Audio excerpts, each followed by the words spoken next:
I don't think there were as many women, probably founders, but I think the startup ecosystem was fairly mature. And the company was valued at 1.2 billion. It sold a majority interest for 700 million. But setting that aside, I think the idea for it really came. I'm a product person, I'm an engineer, so just trying to create enterprise efficiency was something that I understood well. So the question was less about the product idea, but really what is the sales, what's the marketing, how do you raise funding? These are all areas that I didn't have any familiarity about.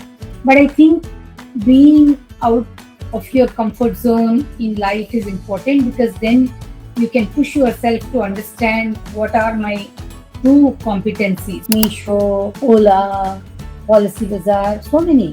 When you've allowed somebody else to define who you should be or what you are giving away so much of your own power, you know. So I think guilt is not a good emotion.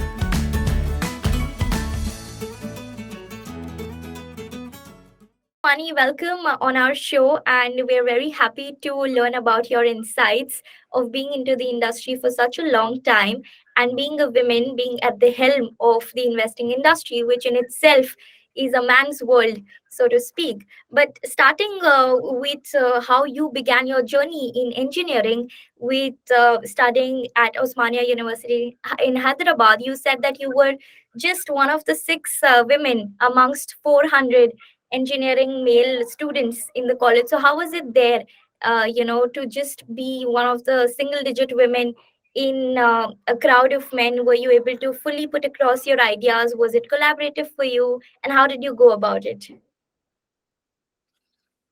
It was a different time and a different age. I think there were 6 or 7 women in our entire uh, electrical engineering branch. Um, it was not a time where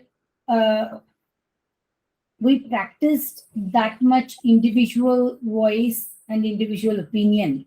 By and large, I think you didn't try to stand out.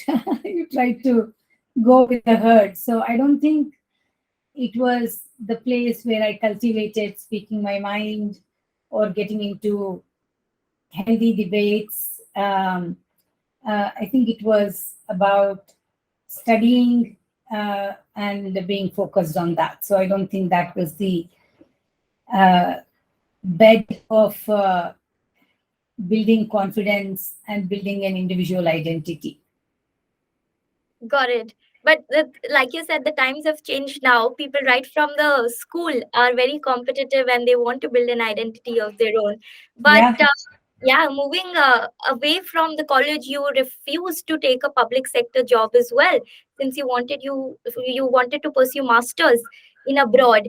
But your parents were not so much in favor of it. Yet you took up that risk and convinced them. So how did that happen? And how women, I mean, it's an issue that every woman faces these days as well, and not every family is so supportive that they'll tell you, okay, go beta, go abroad and study. How did you do that?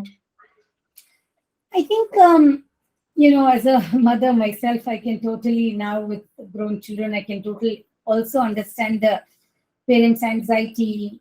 It's their love, why they want to protect you.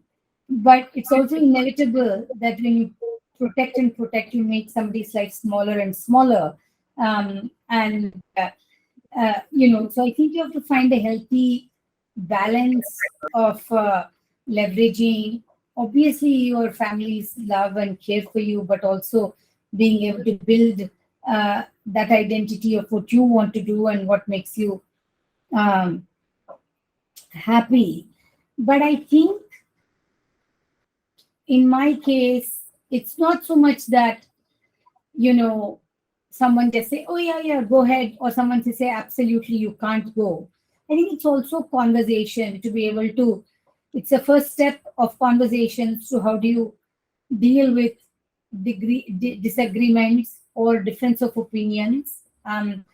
Those are inevitable in life when you work in a company, when you work in any situation. So the first um, testing ground of how you put your point across, how you get others to see it from your perspective and align with you starts at home.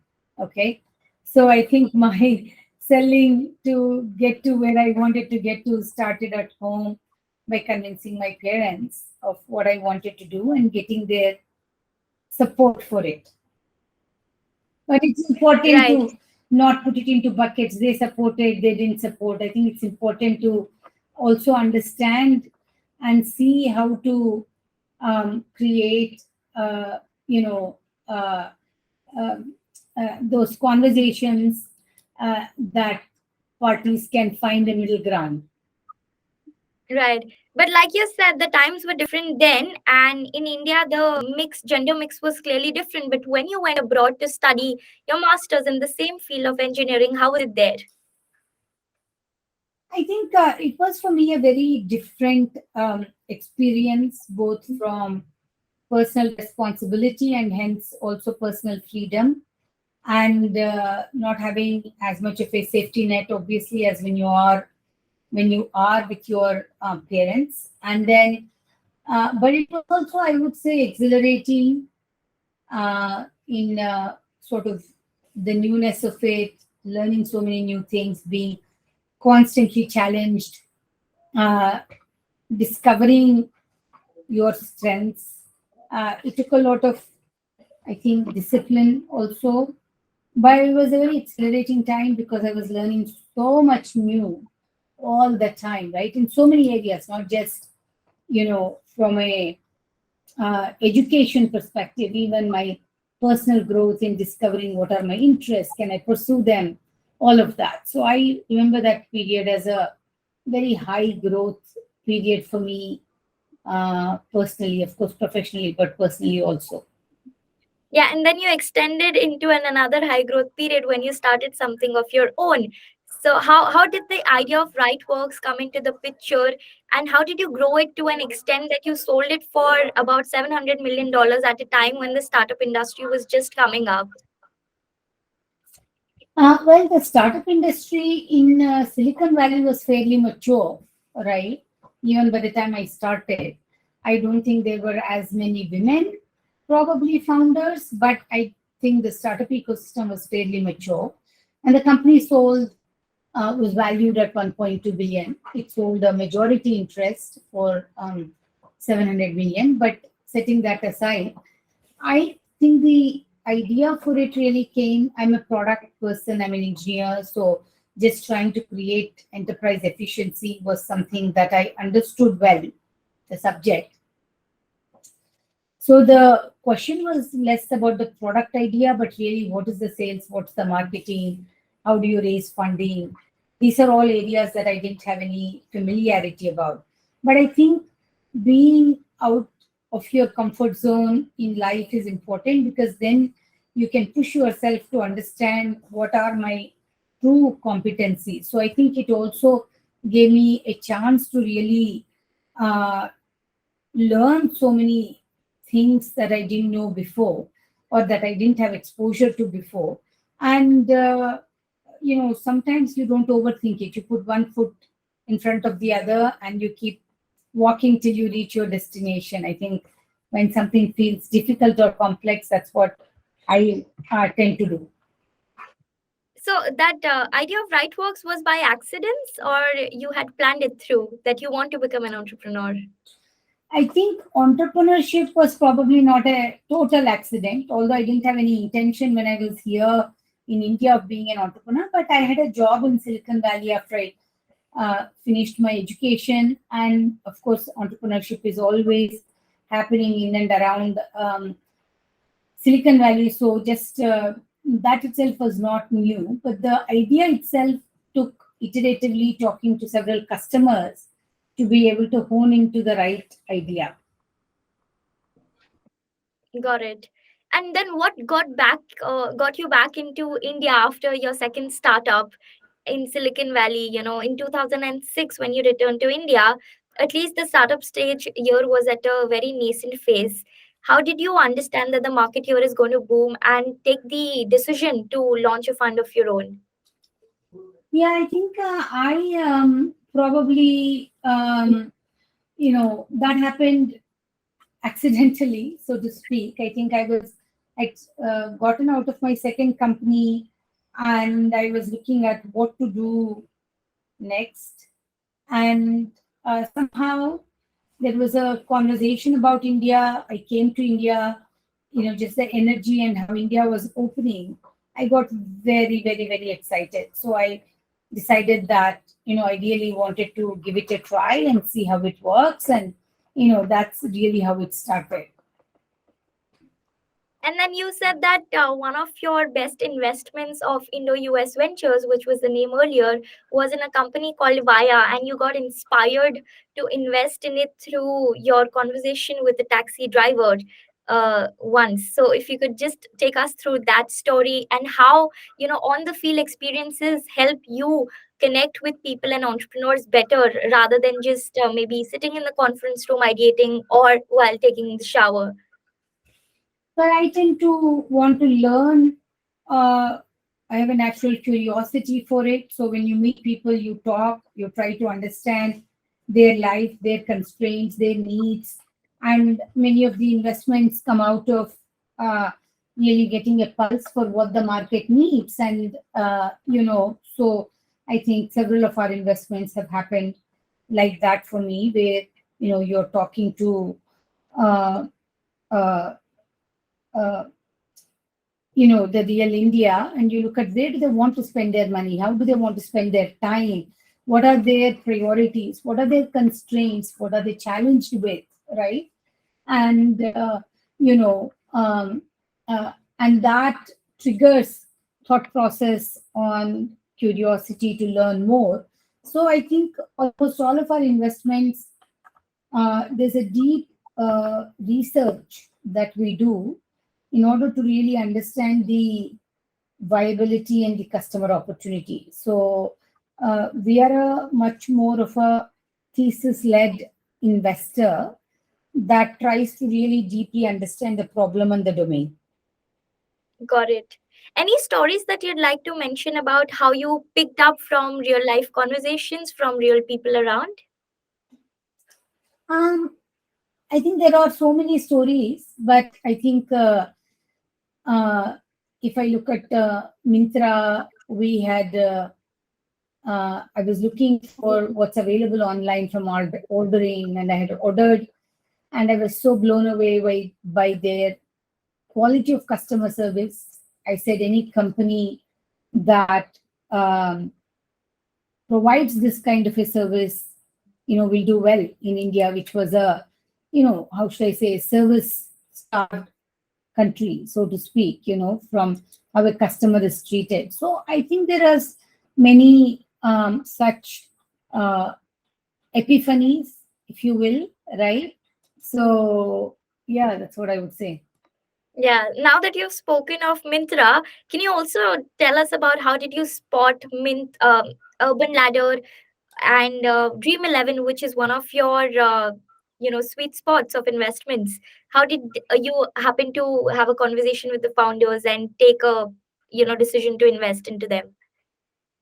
Yeah, Urban Ladder, I think Ashish is someone I had met for um, a different role actually many years ago, 3 years ago or whatever, and really connected well. And then I think when he was leaving ACK, then he told me that he was thinking of building a company, but he wasn't quite sure what he was building. So we kind of sat and talked more. And the more I talked to him, I thought he was a very methodical uh, person who thought through a problem in a very structured way. And I also thought that India had opportunity for brands, and that's how we decided to invest there. Okay. And how did Dream 11 happen? I think I have written so much about it, and so many people, others have also written about it. I don't know if I have anything new to add to it, honestly, Radhika, but I think somebody had introduced me to uh, Harsh, and we happened to meet in New York because he was still studying and I was traveling. And I just really liked his energy, quality of insights, his commitment. And that's really how we ended up being the seed investor for the business. And I have one question that, not all companies which are gems and which you saw perform well after you invest into them. And one such example is Urban Ladder, which got acquired by Reliance at a much lower valuation. So, how do you deal with the fund dynamics when such a portfolio that you've invested in doesn't get sold for good amount that you had, envisaged for? It's part of the business. Not every company that has a market, not every founder who may be a good quality of a founder who has definitely worked hard. There's a market timing also. I think it was a timing where the business needed a lot of capital from growth. And I think that capital for growth at that point was not available, right? So my general advice to entrepreneurs is, keep 18 months of cash in your bank. This is very important because if you run out of money, even if there is a valuable business, you will probably be not be able to raise capital. So that's something to keep in mind. And to investments, which are some of them in your anti-portfolio website dedicated to their anti-portfolio as to how they missed, investing in Apple, Google, or Facebook, but made good returns from LinkedIn. Any portfolios that you have missed investing in? Yeah, so many. I mean, Misho, Ola, Policy Bazaar, so many. Okay, and what was that one thing in common which didn't let you to go ahead with your investment in these companies? I think in some of them, the regulatory business models weren't clear. So the question was, how much risk do we want to take? In some of them, probably the value proposition of the business pivoted after we saw them, right? So hence, we weren't that excited about the initial value proposition. The third, of course, is we make mistakes based on our experience. What that means is we think the world is going to operate in one way, but an entrepreneur sees the world operating different way, and your experience says that can't be. And sometimes it is, though, luckily for the ecosystem. So I think we all have to operate by a certain set of playbook, right? Certain set of rules in a playbook. And yeah, I mean, if overall you need to aim for the things you did right to be more than things you did wrong, but there's no such thing as a zero sum game in this. Understood. And have you ever missed out on an investment because the founder wanted to go ahead with another fund? I mean, now that Kalari is very famous and everybody would want money from the fund, has it ever happened that a founder in itself has chosen another fund? Sure, why not? I mean, it could be they got better terms or they felt a better connect or whatever the reason may be. I think it's his or her company. So they should do what motivates them, excites them. So I'm really glad that people today have 2, 3 options to Yeah. choose from. That's good. That's right.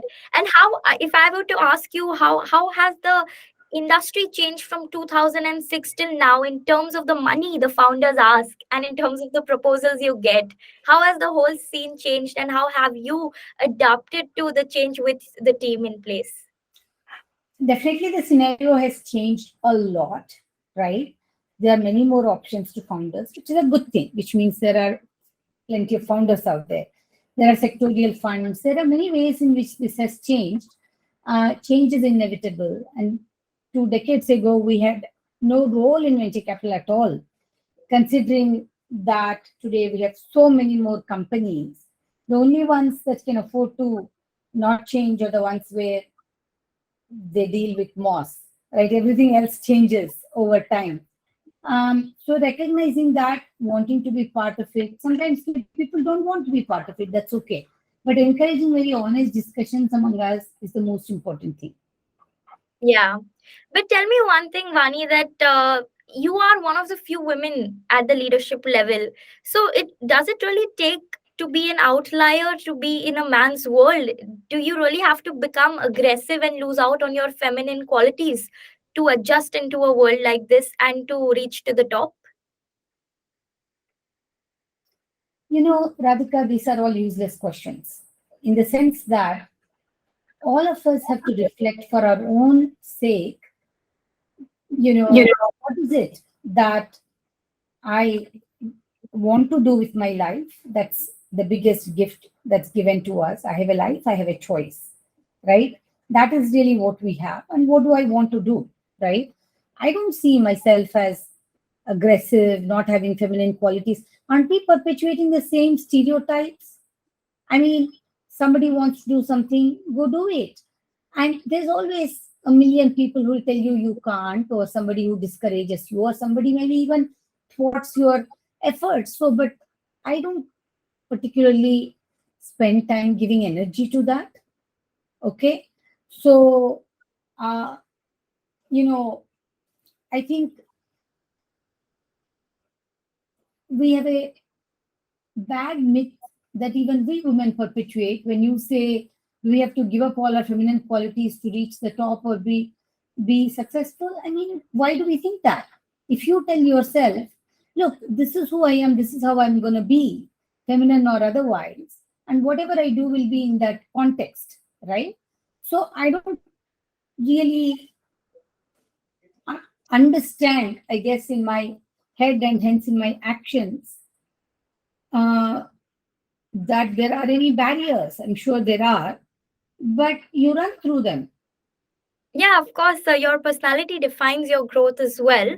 But what I asked was more so towards the general audience, the general women who are students and are My starting their. answer is also for general women only, right? I mean, I think at home, if someone says don't do X, if you want to do it, you will do it, right? Don't go to a movie with your friends.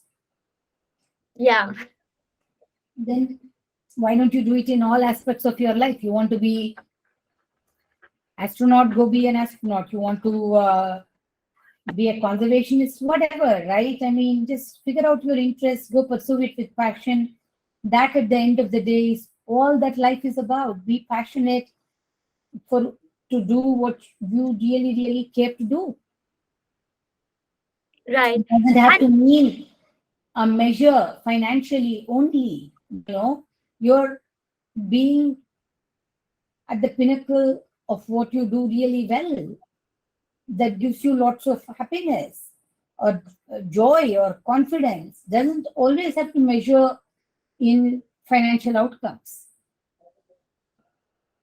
yeah, no, I agree to that. And I resonate with your sentiment as well. But you've also said that in one of your interviews that if you really want something, you go behind it without any regrets. And most of the women, at least I'm speaking generally here, not targeted towards you again, they feel the guilt of having done something, you know. And if they want to go behind something, they feel like, what if I miss out on my family time, or will I be asked questions, how will I deal with it? So why do we carry this notion in our minds, and how can we tackle through it? By asking the question you asked, you have to ask, why do I carry this? Right? Why Yeah, am I doing something wrong? And is essentially doing something I'm good at or something that I want to do wrong? Right? And it's also a little bit, as they say, first world problem. In fact, most of the women in the labor force are more at the bottom of the pyramid, right? Whether it's farm, construction, whatever, right? They can't even afford to have this question, right? Should I feel guilty if I'm working? Well, I mean, you have to go work in your farm, okay? So this is much more of a modern phenomena for us to say, will I miss out on my family? I don't know. I mean, you could be home and really be miserable person nobody wants to be around, also, right? Or I don't know, what soap operas all day long. Where is that going to get you? In your own personal happiness, sense of self, you know? So I think we owe it to ourselves. Nobody owes us our happiness, okay? Yeah. Nobody owes the answers to what have I done in this life except me, right? So I have to take responsibility for my uh, well-being, in a manner of speaking, my emotional, uh, mental well-being. So if by all means being at home mm, feels the right choice to you, you should, without feeling guilty. Oh, did I miss out on all the career opportunities? My friends are doing this. Radhika is doing that. How come I'm not doing that? Right. So I think most important we have to tell ourselves is I want to live my life without having regrets, without feeling that I lost out, right? And if I had to redo again, I would not live this life. I would live it very differently. I don't think we should do that. I think we should look ahead and make choices that are right for us. Of course, there'll be always somebody, no matter what you do, that's going to have some negative opinion about you, right? You have to overcome that, transcend that, and not really let that define you.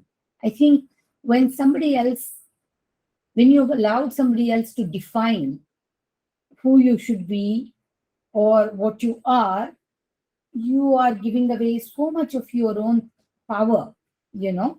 So I think guilt is not a good emotion. And guilt just because we also live life for ourselves. I think it's a wrong notion that's deeply inculcated into our minds, perhaps. But if we sit back and reflect, I think we will um, make smarter choices that are right for us. Yeah. One important thing you said that it's you who define yourself, not the others. But unfortunately, in some places, it's defined that women cannot lead tech and they are maybe made more for beauty or bakery kind of businesses. So, how do we disrupt that notion? Of course, that comes with more successful women coming into picture, voicing their opinions. But in your mind, how is that changing? I think there's so much more exposure today, right? And so many more peer group options that are there. I think the world has become smaller now more than ever. Perhaps we have more options in our life than we ever did before, right? So I think it's important to also be around people that you feel really inspired by. Yeah, I think that also boils down to the point of having role models in your career. Yeah. What about it?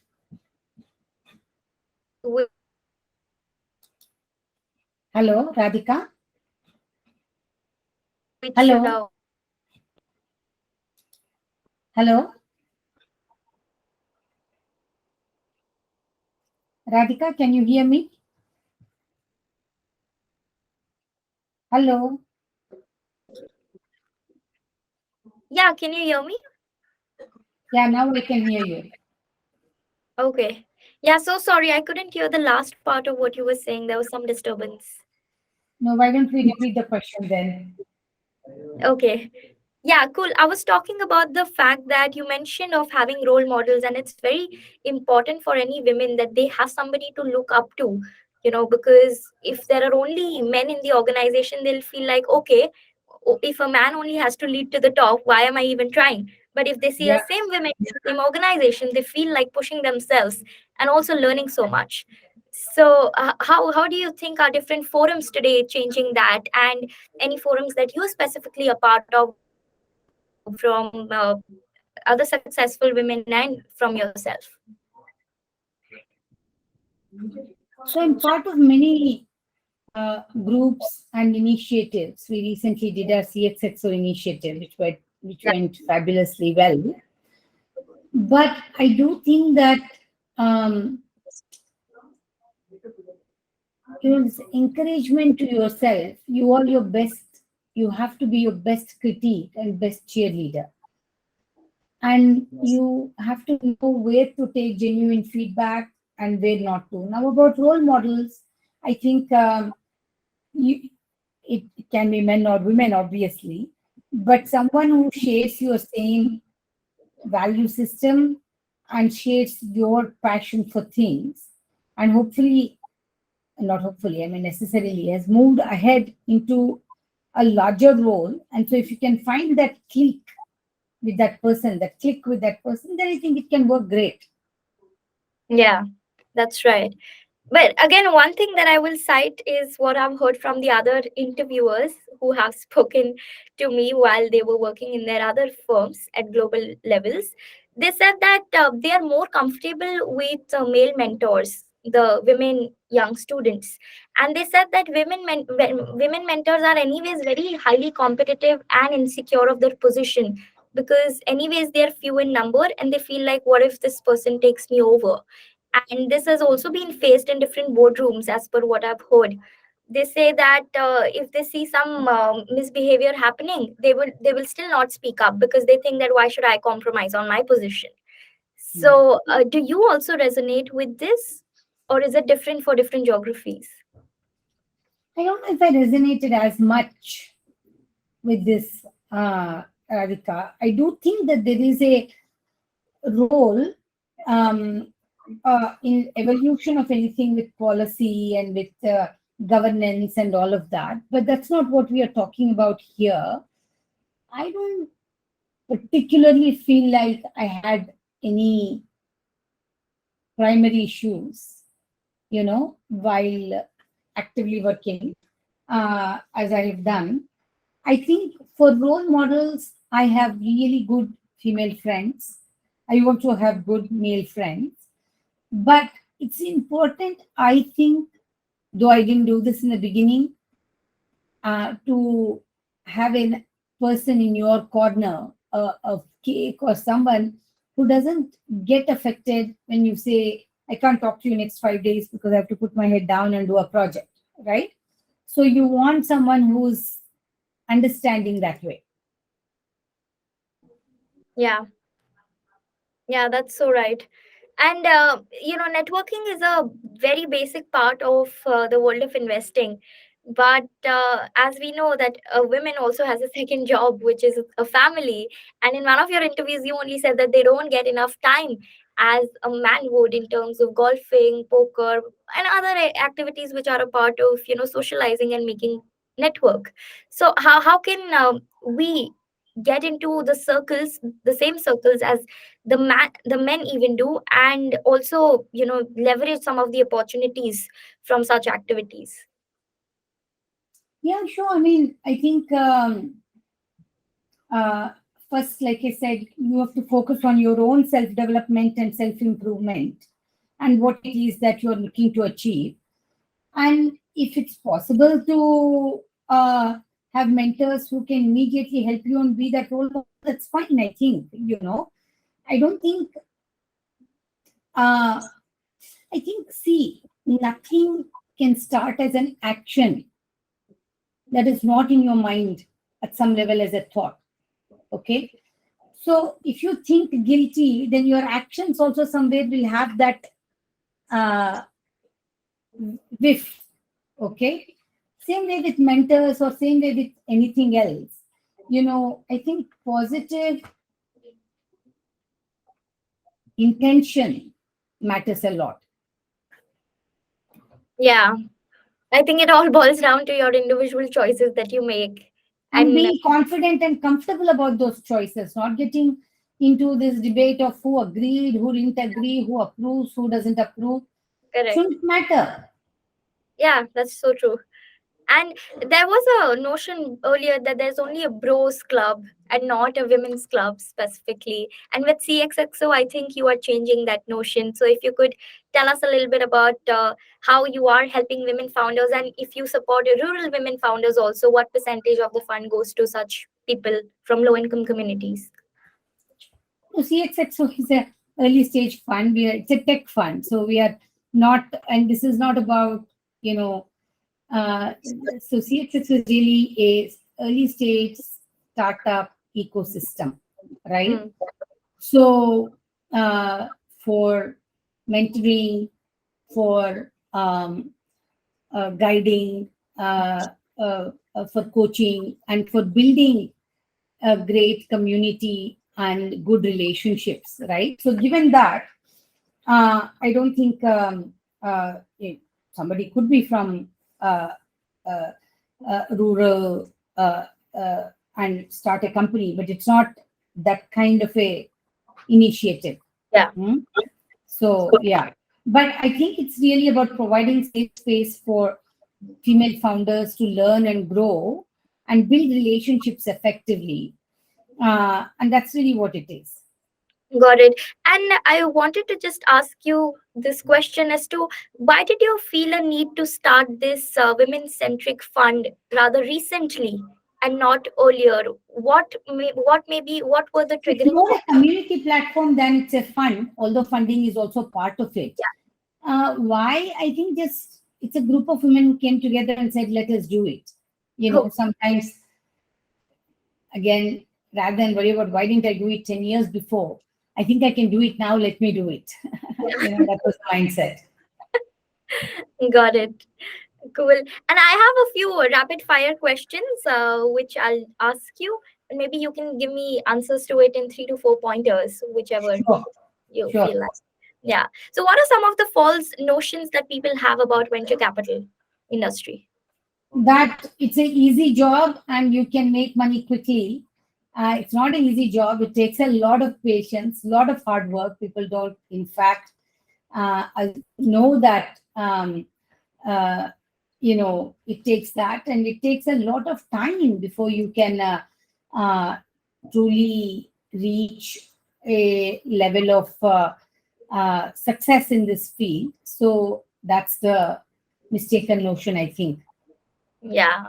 So, I think patience and ability to connect with entrepreneurs is what makes you a good VC. I'm supposing, apart from the technical abilities, of course. Sorry, from the what makes somebody a good VC? Is that your question? Yeah. What is it that makes people a successful venture capitalist? I think willingness to consider, the unknown future, right? So it's constantly changing, and you have to be open to visualize a different future and take a risk on that. So that, I think, is the one of the main traits, if you think about it. Yeah. Yeah. So that's what I was saying, that it's either patience or ability to connect with the entrepreneurs, having that empathy element in you to become successful apart from the technical abilities. Yeah. Yeah. And what mistakes have you seen entrepreneurs generally make? um I think trying to grow too fast. Sometimes you have to truly get a deep sense for, is this a product that's really um, a great differentiator? Have I gotten the right price points? Do we have the right customer engagement? So without all of those in place, trying to just grow too fast, I think, before it's ready. So I think that is really the issue. Okay. And any mistakes that you've seen your own portfolio founders make and you help them pivot through that and get on the right path again once they were just slided onto a wrong path? Any instances? See, I think we put it into this buckets. We want right, wrong. We want these definitive labels. I look at it as, look, what is right or wrong, we only know in hindsight. But what's important is to have a capacity to have open discussions, be able to absorb disagreements, and willing to continuously learn and change, right? I think investing for us also to invest into that dialogue with founders is where I think we can make a large difference. And in general, founders who are confident and comfortable to have that open conversation tend to succeed more. Yeah. Yeah, the transparency always helps both to the founder and the investor as well. Yeah. Yeah. And what convinces you 100% to invest in a founder in just about small amounts of meetings? Like, for example, in Zivame's case, you had mentioned that it just took you about 2.5 hours to get convinced of the idea. And had it been for other venture capital guy who would have looked at the business, it would have been taken 2 weeks. So, with this case, as to what is it that convinces you in a business, and if you could also cite how you got convinced in Zivame, and if women managers, fund managers, if they look at more women centric products led by women, is that more helpful in today's time? It's not that we are always convinced in a short amount of time, to be Yeah. honest with you. I think sometimes we may be, that's probably an exception, honestly, not the norm. Okay. Sometimes we might have already done a lot of background research, and so we know and we are actually looking for an investment in a certain space, right? In such a situation, maybe we have done all the background work, right? Now, there may be uh, uh, a new model of a business, right? And there is a lot of background for us to research and understand it. That could take time, right? So it's not that always we invest only into companies where we are immediately convinced. In fact, some of the companies where the companies have done well, we have done well, we have probably met the founder many times over a 6-month period before we make the decision to invest, if you will, right? Yeah. So, but generally, seeing if there is truly a unique market opportunity, I think, and whether this founder can truly scale, I think those are the two big decision points. Okay. Understood. And have you ever, after achieving so many recognition awards, everything that you might want as a 22-year-old when you were supposed studying, how has the definition of success changed for you? Although success is a journey rather than a destination. So, how is that journey now for you? Um, it's just about continuing to uh, learn every day and make an impact for others, right? And uh, I think there is a we are at a very interesting time of having a very bright future. Uh, but the world is also a place of turmoil today, right? So there is sort of a balance there, or imbalance there, if you will. So I think it's important um, to look at the opportunities of the future and continue to be relevant. I think that to me is success, continuing to be relevant. Yeah, that aspect of relevancy is very important, be it in the present conversation you're having with somebody, or maybe looking at the future while spotting an opportunity. That's Yeah, so. Yeah, but with this, I'd like to thank you for your time and really got some good insights from you. I hope you enjoyed the conversation. I did, Radhika. Thank you for doing this. It's great to see so many young people like you, uh, enthusiastic and contributing. So, the future is in good hands, in your hands. Yeah, thanks a lot.